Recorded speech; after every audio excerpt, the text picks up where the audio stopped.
Qu'est-ce que vous avez tous avec Star Wars? Bonjour, aujourd'hui nous n'allons pas parler de Star Wars. Ou plutôt nous n'allons pas juger Star Wars. Vous ne saurez pas ce que j'en pense, car il n'y a aucun intérêt à ce que je donne mon avis dans une marée de vidéos qui ont déjà recensé les plus âpres diversités de visions sur ce film. Et oui, je sais, ce décor est putain de vide. On entend beaucoup parler d'idées, de succès, de renouveau, de défauts à propos de Star Wars. On entend beaucoup d'idées que la plupart des critiques utilisent pour justifier leur avis. Mais dans ce bordel d'argumentation, y a-t-il quelques informations que l'on peut déceler afin d'orienter notre réflexion vers quelque chose de plus objectif? Eh bien, en fait, il n'y a que ça. En réalité, en sortant de ce film et grâce aux informations qu'il m'a données, j'ai pu déceler l'essence même de ce qu'était la nouvelle saga Star Wars. Je suis tellement prétentieux. En réalité, j'irai même plus loin, en disant que le visionnage du 8 m'a permis de reconsidérer l'avis que j'avais sur le 7. Me persuadant qu'il possédait un grand défaut au sein de ce que je pensais sa plus grande force. Je vais m'expliquer. Je vous propose de revenir sur le 7. Revenons en 2015. Par là. Le film sort et se fait défoncer par les fans comme une vulgaire copie du 4.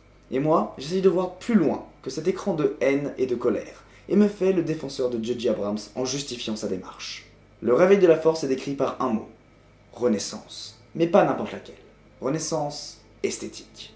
En effet, J.J. Abrams a choisi de redonner un nouveau visage à la franchise, en y renouvelant l'univers tout en gardant l'âme de la saga. Pour moi à l'époque, cela justifiait entièrement la démarche d'Abrams. Il s'agissait d'un fan qui donnait sa vision esthétique du film qu'il adore. Et Dieu sait qu'il a une esthétique très marquée. Oui, enfin, un remake quoi. Pourquoi pas, même si les enjeux ne sont pas exactement les mêmes, pourquoi pas. Je vois pas où est le problème. Mais si je parle de 7, c'est que le 8 est la confirmation de la démarche d'Abrams en tant que démarche pertinente, mais également la preuve que celle-ci était loin d'être suffisante. Star Wars 8 est une renaissance à tous les niveaux.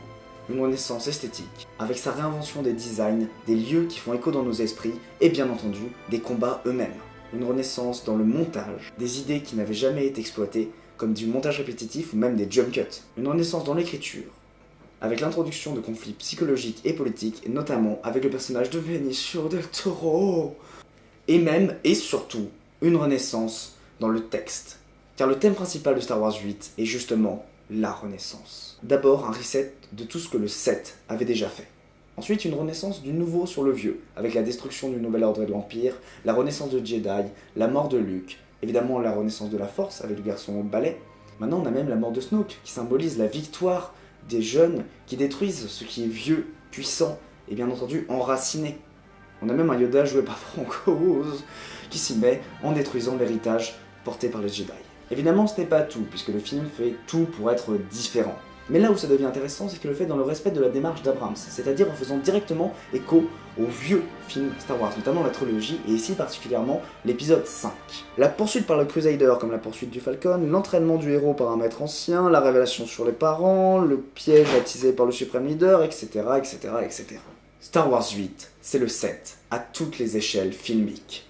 En réalité, c'est même une renaissance au sein de la trilogie, puisque le film répudie la plupart des choses que le 7 avait tenté d'introduire dans la saga. Enfin bref, maintenant on comprend que le 7 avait la démarche, mais était loin d'être suffisamment engagé pour pouvoir être pertinent. Et si j'étais optimiste, je dirais que J.J. Abrams a compris ses erreurs, ses défauts, et s'apprête à finir la trilogie exactement comme il le faudrait. La construction d'un nouveau Star Wars, d'une nouvelle esthétique, d'une nouvelle ambiance, d'une nouvelle écriture, d'un nouveau montage, d'une nouvelle manière de voir l'univers, afin que les trilogies qui suivront soient basées sur des bases solides qui ont été implémentées par une nouvelle vision de l'univers et pas uniquement sur les anciennes trilogies. Le défi et le combat de cette trilogie, c'est d'arriver à se détacher des deux premières. Car on ne peut pas continuer Star Wars tel qu'on l'a commencé, il faut le renouveler. Abrams a modernisé Star Wars, Johnson l'a changé. Espérons que le troisième film le fasse renaître. Mais après tout, qui sommes-nous pour juger ?